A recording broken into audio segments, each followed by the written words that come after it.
Good morning and welcome to the new edition of Saturday Special.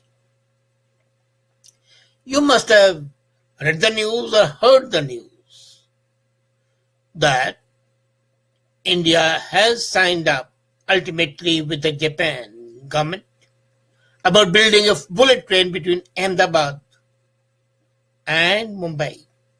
Good. And at the same time, the news came that Elon Musk, the guru of artificial intelligence, the man famous for self-driving cars, is also a leader in the apparently new concept of Hyperloop that is making waves in Sweden and Norway, in Russia, and now is likely to come to USA, Canada, India, Dubai, all over. In Canada, the first Hyperloop shall be between Toronto and Montreal, to be covered in 40 minutes, 40. Hyperloop shall also between Chennai and Mumbai in India and Bengaluru and Mumbai and Bengaluru in Chennai.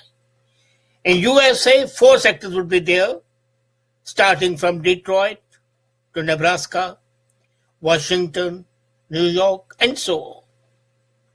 And there is a lot of hype about Hyperloop, which is supposed to be the fastest land mode of transport, as well as one of the safest because you are traveling in a tunnel. And everybody's imagination is stirred. People feel elated even at the thought of traveling in a tube, which is hurtling through the place in the tunnel, under the sea as in Norway, above the sea, over the roads, over the hills and everywhere, and making the distance appear practically not there. So, when this concept of traveling in a vacuum and maglev powered superfast train came in 2013 by Elon Musk, it was called something visionary, something futuristic. And 2 startups, Sherwin Fisher's Hyperloop One and Dirk Albom's Hyperloop Technologies, have been receiving attention a lot. But is Elon Musk the first person to suggest air pressure driven transportation? No. The concept in Hyperloop originated in the late 17th century with the invention of the world's first artificial vacuum. And that led to the designs for the underground rapid transport systems powered by pneumatics in decades that followed. If you look at the history of Musk's Hyperloop, which is making waves all over the world today, the real credit should go to an inventor, George Medhurst. In 1799, as a matter of fact, he proposed an idea to move goods through a cast iron pipe using air pressure. And he built a railway station for passenger carriages in 1844. It was built in London and it continued working till 1847 for 3 years, and it relied on pneumatics absolutely. Then 2 other stations were created, Bernal Jolly Sailor Railway Station and Pumping Station in 1845. So it was the late 17th century, at the beginning of the 18th century, that this came into being. Throughout the mid-1850s, several more pneumatic railway stations were built in Dublin, London, Paris. London pneumatic pumping dispatch system was meant to transport parcels, but it was large enough to carry people too. And do you know that the Duke of Buckingham traveled in this in 1865? And now comes the fiction. Jules Verne, the French novelist, published a book, Paris in the 20th Century, which envisioned the tube trains stretching across the Atlantic Ocean. It didn't happen in the 20th century, it's happening in the 21st century. But the history becomes more interesting. In the mid-1860s, South Crystal Palace Atmospheric Railway. Atmospheric Railway, imagine it. Even the name sounds interesting, doesn't it? And it ran through a park. A fan measured 22 feet in diameter propelled the train. And on return journey, what they did was, the plates were reversed and the carriages were sucked backwards. Interesting. The beach pneumatic transit, which operated in USA and from 1870 to 1873, was New York's earliest experimentation with the subway predecessor. Designed by Alley Beach, it had one stop and one car shuttle that used compressed air to move riders. By the end of the 19th century, major cities used pneumatic tube to transport mail and other messages, and some still exist today at banks, hospitals, and factories. Then again in 1960s, NASA used these pneumatic tubes as inter-office communication, and it continued using it. And interesting, do you know the McDonald and Adina used it till 2011 in Minnesota and delivered Big Macs and fries to the customers at its drive-thru. But the more work was done in 1920 in USA when rocket pioneer Robert Goddard designed a train that would go from Boston to New York in 12 minutes. It was never built. But the whole design was that it would have floated on magnets inside a vacuum-sealed tunnel. The concept on which Elon Musk is working now. Throughout the 20th century, scientists, fiction writers imagined transit system that was exactly what Hyperloop is. If you remember, I don't know whether you're old enough to remember that, there was a novel, Double Star, 1956, where Robert Heinlein wrote about vacuum tube.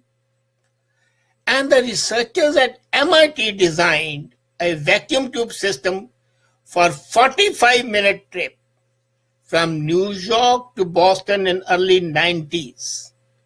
Can you believe that at that time thinking even of traveling from New York to Boston in 45 minutes?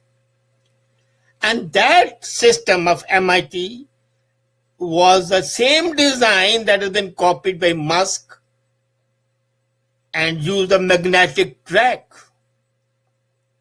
In early 2000, not very long back, say about 16 years back, transportation startup was there, ET3. They designed a pneumatic and maglev train, and the designs features car-sized pods that would travel in elevated tubes. This foot tube project unveiled in 2010 is similar design, except that the network would be underground and would carry food. Canisters would travel up to 60 miles an hour in the system, and at that time 60 miles was quite a lot, which would cost around $8 million per mile to build in UK. And then, came Elon Musk. He published his proposal in a 57-page document, and his design, the patent application says, would have sealed pods each containing 28 words, and they would be whisked through the tube. A trip from New York to DC would take 29 minutes, he recently tweeted. Hyperloop Transportation Technologies, the new startup of Elton, is creating a 5-mile test track at Hyperloop system in California. And it expects that the train would reach the speed of 76 miles per hour. This is usually the speed at which the jets in the air cruise. This year, in July, Hyperloop One successfully tested a full-scale test track in Nevada. Using maglev, the vehicle reached a top speed of 70 miles per hour and hope to reach 250 miles. Chinese, as usual, have gone further. They want to construct a pneumatic train underwater. Just 2 months back, the researchers from Chinese Academy of Sciences proposed a submarine rail project that would run at a speed of 1,200 miles, which is much faster than Hyperloop of Elon Musk. So, this revolutionary concept, dating from the 17th century to 2017, is a vision of the humanity come to actuality, traveling fast enough so that the continents shrink. But as the continents shrink, the division in the minds widens. The race, color, the race, the ethnicity, the religion, all are divisive.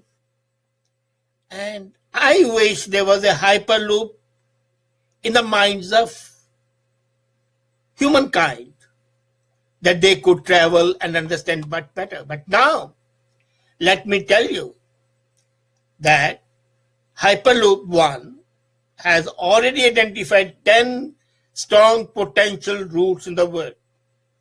4 are in USA, 3 are in England, 1 is in Mexico, 2 are in India, and 1 is in Canada. Hyperloop is winning today because of hype and because it is much more information age when ideas travel much faster. Way back in 1799, when the first tube was built on the same principle, people outside that place, Birmingham to start with, didn't even know what's happening. Hyperloop hopes that the whole plan, these 10-mile areas that they have identified, the 10 sectors, would be operating commercially by 2021. Today is 2017, 2021 is not far off. And that's a key step towards helping accomplish that. This Hyperloop system is likely to create a revolution in the transportation and make travel much easier, much more comfortable, and much more safer. And that is a need.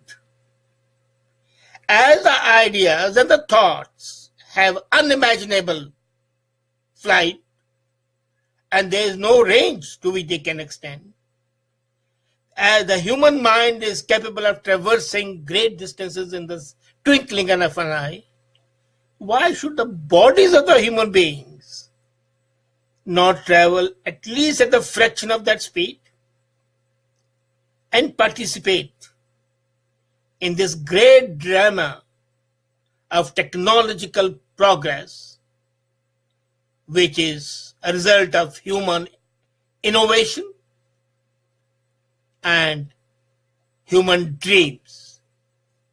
Hyperloop is a dream come true The dream that was dreamt way back in the 17th century actualized partially in the 18th and the 19th, and now is seeing universal acceptance, and possibly in the next 5 years, you might be traveling on these hyperloops, and then consider the present system, including the bullet trains, a relic of the past and pieces fit for the museum. As a matter of fact, I personally feel that Prime Minister Modi should not have jumped the gun and spent thousands of crores on the bullet train. He should have taken a quantum jump to the Hyperloop itself, because the bullet trains would also become museum pieces. Thank you.